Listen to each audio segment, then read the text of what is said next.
déjà, merci d'être présent aujourd'hui. Merci Elsa pour cette invitation. Je suis très heureux d'être avec vous pour vous présenter 1, 2, 3 Next Generation, une société que j'ai fondée et que je dirige avec mon épouse et ses formidables talents.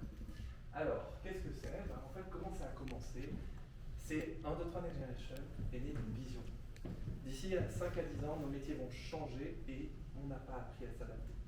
C'est difficile le changement tant pour les organisations que pour les individus. Et la clé, c'est l'employabilité. Vous l'avez très justement mentionné, il y a tout plein de compétences, les fameuses compétences dures et les compétences dites soft skills. Et chez 1, 2, 3 Next Generation, on est parti du principe qu'il fallait travailler sur les soft skills. Parce que ce sont des compétences transverses qui permettent de faciliter les situations de changement. On apprend aux entreprises les soft skills tels que la négociation, la vente, la prise de parole publique et d'autres compétences encore, l'expérience client, toutes ces compétences qu'on n'apprend pas forcément à l'école. Donc on s'adresse essentiellement aux entreprises qui souhaitent créer des groupes de travail et des formations sur ce sujet-là. Et puis quand on est chef d'entreprise et qu'on investit dans ces talents, on souhaite les garder sur long terme. Or, le Covid nous a appris que malheureusement, eh bien, c'est pas toujours évident, il y a une perte de sens d'un certain nombre de talents.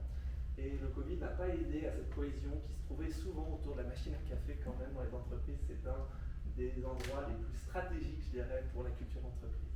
Donc on aide les entreprises à finalement refaire vivre cette culture d'entreprise à travers des conseils, mais également on travaille sur les talent management en général, donner des outils aux managers pour faire vivre cette culture d'entreprise. Et puis quand on essaie de faire les choses bien au sein d'entreprise, on grandit généralement, ça se passe bien. Et à ce moment-là, on a besoin de recruter. On a besoin de recruter des talents, mais on a aussi besoin de grandir en termes de business. Donc on a besoin d'être présent sur le digital. Et aujourd'hui, eh bien, pour les jeunes, la télévision de demain, c'est ça. Et donc nous, on est parti du principe qu'il fallait développer des produits de communication adaptés à cette génération et qu'on n'allait pas se segmenter les populations, on allait travailler le sujet de la communication de façon intergénérationnelle. C'est-à-dire qu'en fait, énormément de jeunes qui savent plein de choses sur le digital, oui, mais ils n'ont peut-être pas l'habitude de la communication institutionnelle. Donc là, on va essayer de travailler ensemble la communication par les talents. C'est ce qu'on appelle le human branding. Donc pour une entreprise, au lieu de faire parler des acteurs de leur marque, de leur service, eh bien, on va essayer de faire parler ces acteurs qui sont vos ambassadeurs, vos talents, en fait. Et vos talents, quand on parle de talents, on parle de talents multigénérationnels. Donc on fait des produits de vidéo et de communication digitaux, Insta, LinkedIn, avec des stratégies adaptées à vos cibles.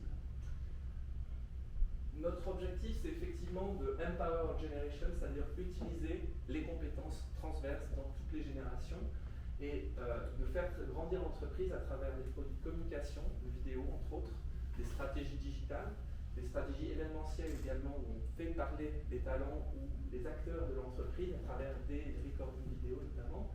Et à part ça, également travailler sur la culture d'entreprise, les talents, le développement des talents au sein de l'entreprise. Ce qu'on aime à dire chez 1, 2, 3 Next Generation, c'est qu'on travaille à l'intérieur pour faire briller à l'extérieur. Parce que ça, c'est vraiment la clé.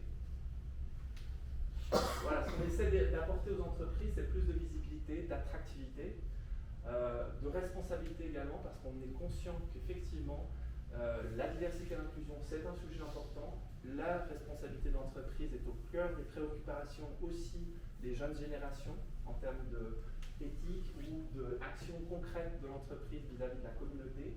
Et puis tout ça pour travailler sur la rétention également, la performance de l'entreprise. Plus de communication au sein de l'entreprise, c'est démontré, plus de formation également améliore la performance de l'entreprise, l'innovation et tous ces sujets importants.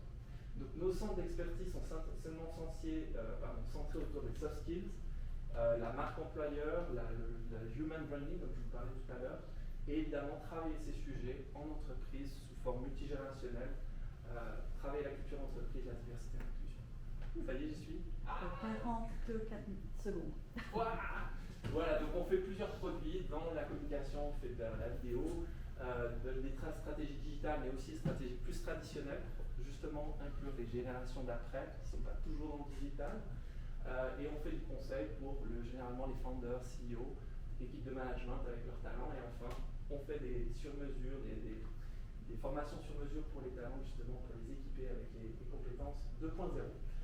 On essaie d'être aussi, au niveau de nos propres actions, quelque chose qui inspire les autres entreprises et qui participe